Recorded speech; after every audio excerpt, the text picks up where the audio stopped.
C'est pour moi un réel plaisir de m'adresser à vous ce matin au nom du comité d'organisation pour vous souhaiter la traditionnelle Akwaba à l'occasion de cette rencontre de concertation des pays du Golfe de Guinée et des organisations maritimes en prélude à la prochaine réunion du groupe G7++, Amis du Golfe de Guinée.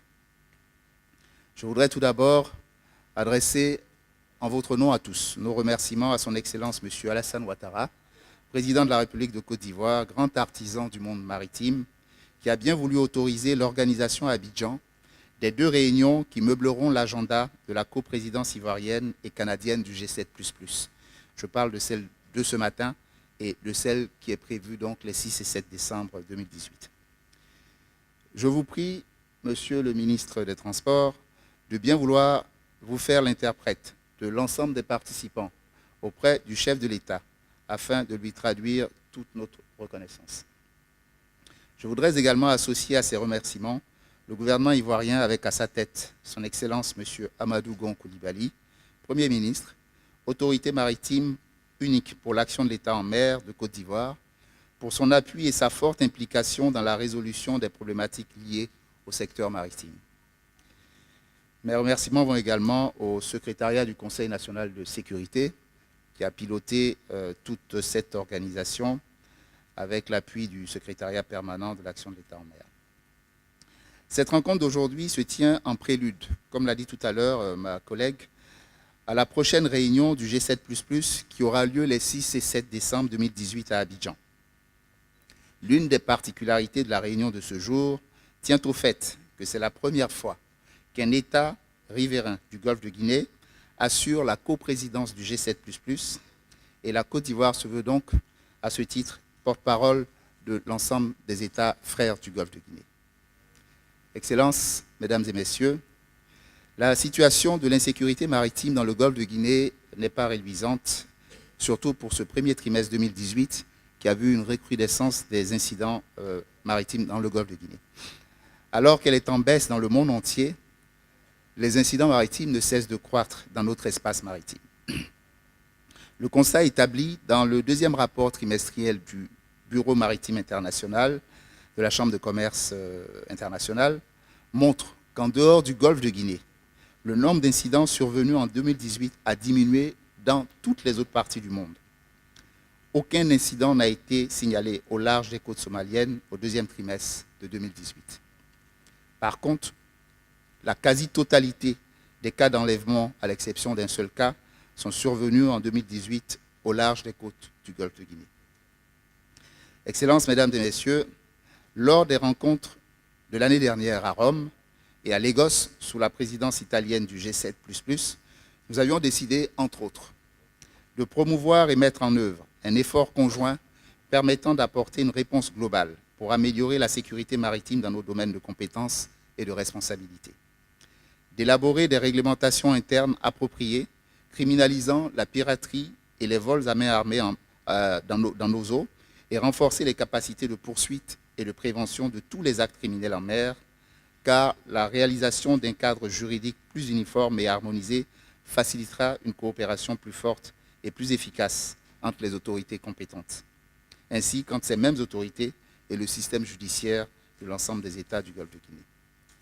De traiter les causes profondes de ces activités criminelles à terre, à savoir le chômage, l'analphabétisme, l'exclusion sociale, la pauvreté, en orientant l'action de nos États membres vers plus d'engagement dans l'amélioration du niveau et des conditions de vie de leurs citoyens et par la création d'emplois. De passer, enfin, en revue et de combler les insuffisances au niveau du renforcement des capacités et des besoins en équipement des administrations maritimes des États de la région, ainsi que des institutions régionales que sont la CEDEAO et la CEAC, de l'architecture du processus de Yaoundé. Monsieur les ministres, Excellences, Mesdames et Messieurs, la Côte d'Ivoire, qui assure la coprésidence de notre plateforme commune avec nos amis du Canada, fonde beaucoup d'espoir en cette rencontre préparatoire d'Abidjan. En effet, elle permettra, dans un premier temps, d'examiner dans une approche participative les questions liées aux défis sécuritaires dans les différentes zones maritimes.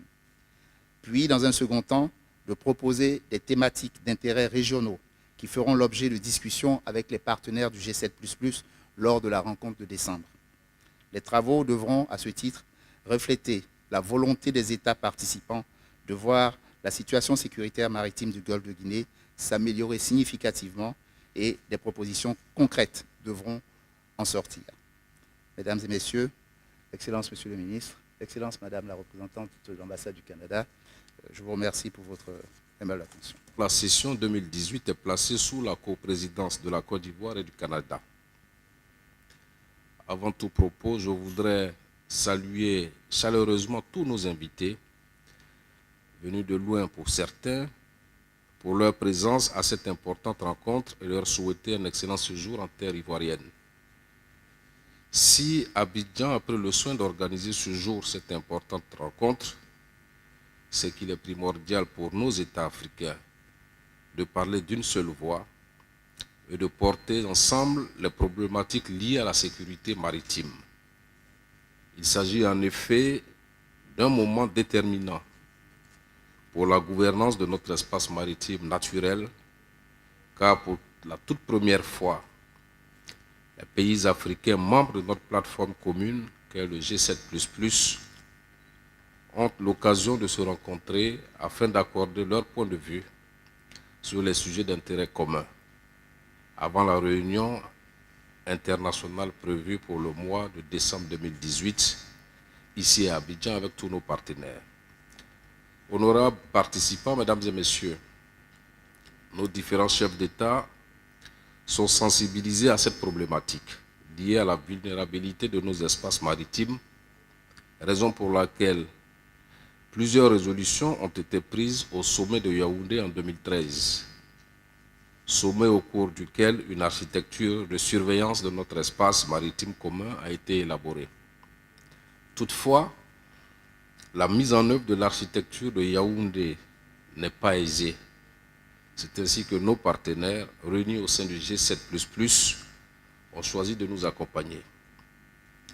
Cependant, les solutions doivent émaner en premier chef de nos États, car nous sommes les premiers concernés.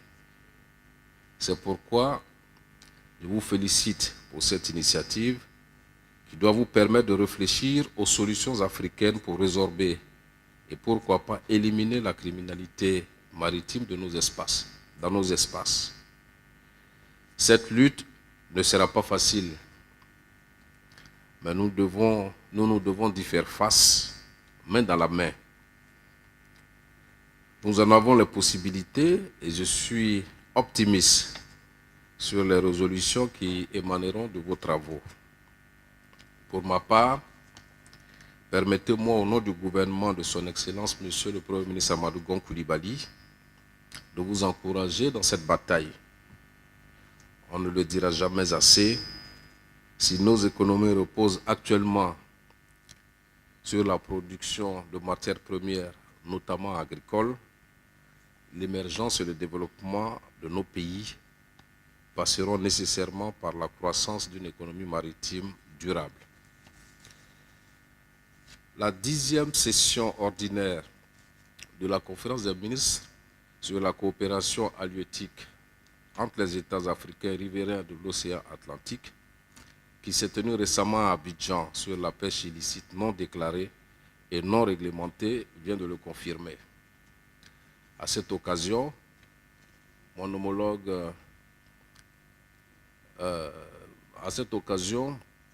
mon collègue ivoirien en charge des ressources halieutiques a révélé que les États africains riverains de l'océan Atlantique accusent une perte annuelle d'opportunités de croissance et de solutions à la pauvreté pour nos pays d'environ 27 986 milliards, 27 000 milliards. Donc, comprenez bien. Cela est le fait de pratiques illicites. Notre rencontre d'Abidjan est une occasion de plus pour les experts du monde maritime que vous êtes de proposer des points de vue novateurs et de partager votre expérience sur les thèmes qui vous seront soumis par le comité scientifique. C'est sur cette note d'espoir que je déclare ouvert la réunion de concertation d'Abidjan des pays africains membres de la plateforme G7++. Je vous remercie.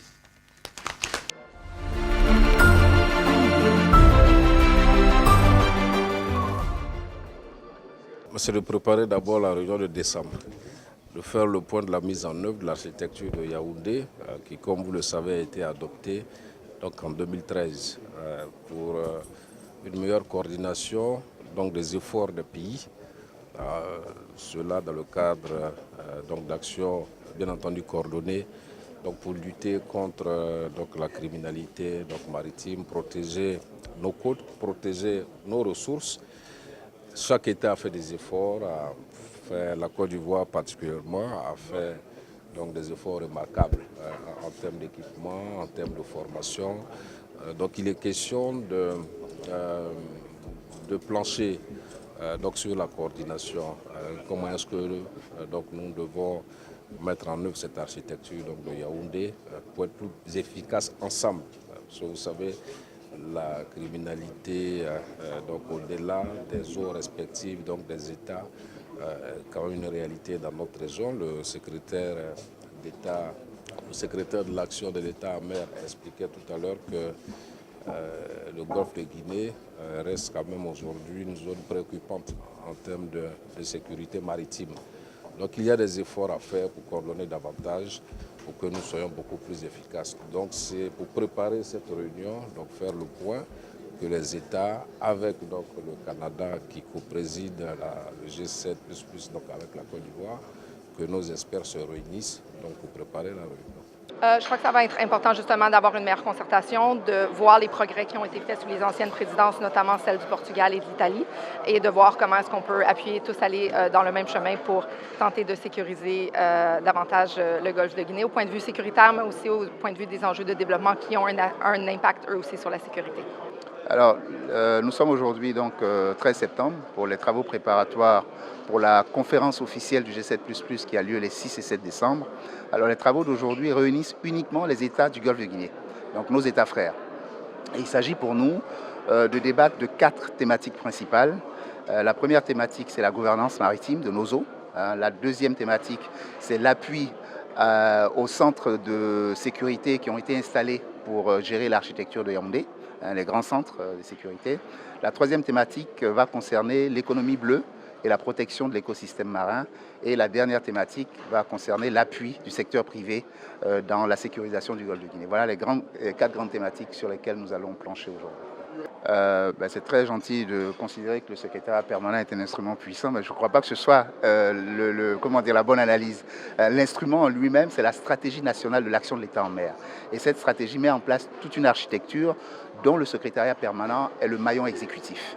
Voilà. Donc c'est sous la présidence de l'autorité unique, son Excellence Monsieur le Premier ministre, que toute cette stratégie est mise en place et pilotée au quotidien par le secrétariat permanent.